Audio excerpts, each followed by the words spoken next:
Dante immediately told Lysa the next morning about the horrible nightmare he had had the next morning. "Don't let it rattle you," Lysa had told him. "It was just your typical survivor's dream. We all have it from time to time. It's perfectly natural." "But it seemed so real," Dante had said to her. "Homesickness is a bitch," she smiled sadly. "Anyways, let's just focus on you getting used to this place." It had been a little over 2 weeks since then. Much like spending 2 weeks at summer camp, where you're kept constantly busy and away from everything and everyone that was familiar, it felt much longer. 2 weeks of constant babying, the scheduled feedings, the naps, the stupid activities and playtime, and of course the diapers made Dante feel like he'd been there for a month, not half of one. After a rough first day, Lysa and Dante had really hit it off. They did everything together. They played, ate, and bathed together, but mostly they just talked. And talked. And talked. And talked. Dante felt as if he already knew more about her than he knew about any other girl he had ever met. Not hard, considering his past, but still cool. They knew each other's favorite color, him, blue; her, purple; favorite book, him, I Am the Cheese; her, Frankenstein; favorite movie, Duck Soup for both of them oddly enough; and favorite song, him, Gotta Keep 'Em Separated; her, Paper Moon. For her part, Lysa was fascinated on what had been going on in the living world when last Dante left it. So intense was her questioning, that at times it felt more like an interrogation at times. "Who's the president, now?" she asked one day. "Barack Obama," he answered. "Of America, I mean," she clarified. "No, that's his name. His black, Negro," he replied. Lysa rolled her eyes. "I know what black means, you big dope," Lysa informed Dante. "I'm lost to current events, not language." "Wait. Black president? Seriously? Seriously?" Lysa thought about it for a moment, then tilted her head sideways. Neat. That was pretty open-minded for a girl who had died the same year. Brown v. The Board of Education was decided. What kind of music do people listen to, now? From president and straight to top 40. That was how Lysa's mind worked. Let's see," Dante began. "There's a lot. There's alternative, punk, house, acid house, metal, hip-hop, folk, R&B, bluegrass, pop, blues, electro, dubstep, fusion, ska, gangster rap, grunge, goth industrial, alternative hip-hop dash." "Stop." Lysa cut him off. "What I really wanted to say was, is rock and roll still around?" "Yeah, that's what I just said," Dante remarked. Rock and roll kind of evolved and split off into a bunch of different branches, and some new styles were invented and thrown into the mix.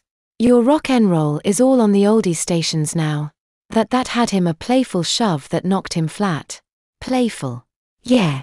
At least she had been smiling that time. Consult mental note made on first day. The only thing that interrupted their long talk sessions was Lysa's visits to the newborn room.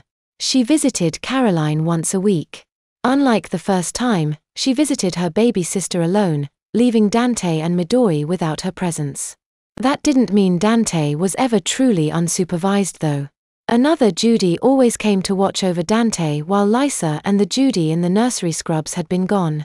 One time, the Judy with the green dress had babysat him and brought over her wards. Dante had tried to explain things to the other kids as an act of kindness, but none of them seemed to buy it or even want to talk about it. They had completely rejected any and all outside help.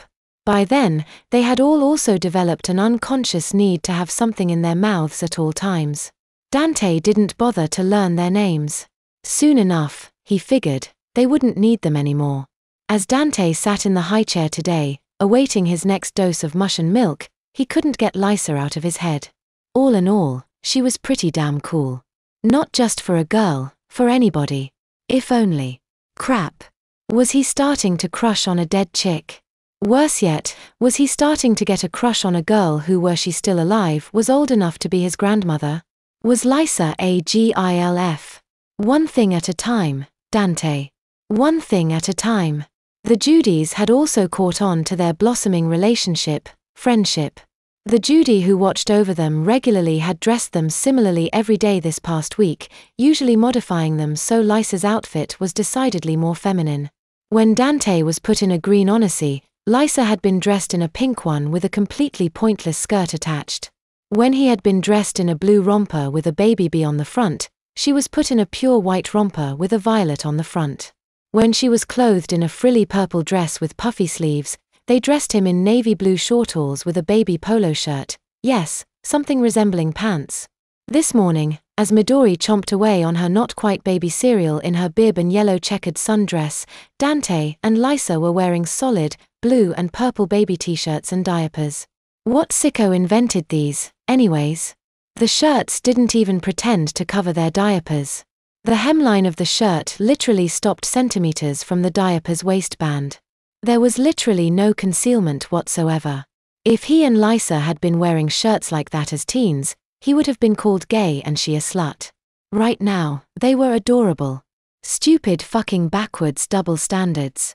That was another thing, the weird backwardness of babyhood. As an adult, or at least close to one, Dante would go to a special table to eat all his meals. A while later, when the food worked its way through his system, he would go sit on a special chair designed to get rid of the mess that his body produced. Now, as a giant baby, Dante went to a specially designed chair to eat all his meals, and later, after the food worked through his system, he would go to a special table designed to clean up the mess that his body produced.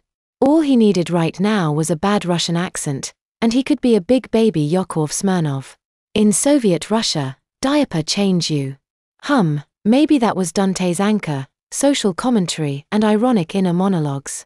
Hey, an ironic anchor. Word play. Loved it. That was another obstacle. Dante had yet to find an anchor, something he was so passionate about that it made up a piece of his adult identity that he could cling to instead of regressing. He tried painting, but it did nothing for him.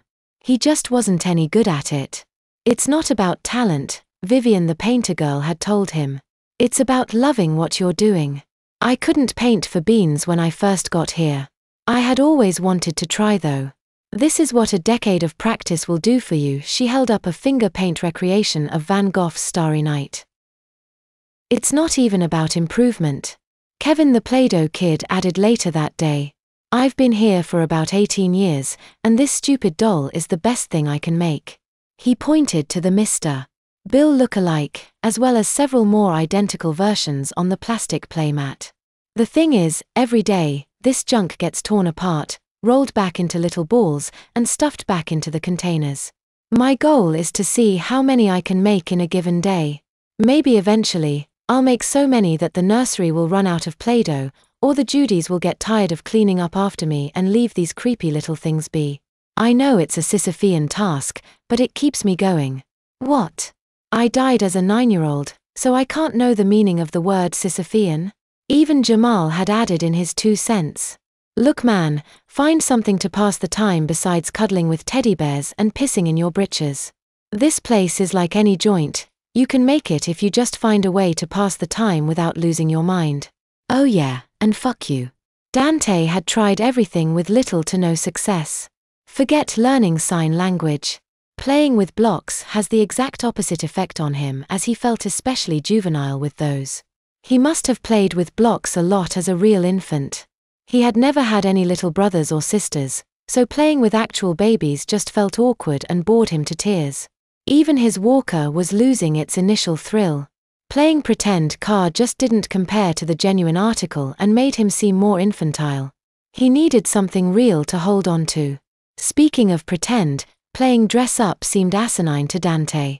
He was already dressed up like a baby, why did he need to dress up even more? Oh look, he put on a hat, now he's a baby policeman.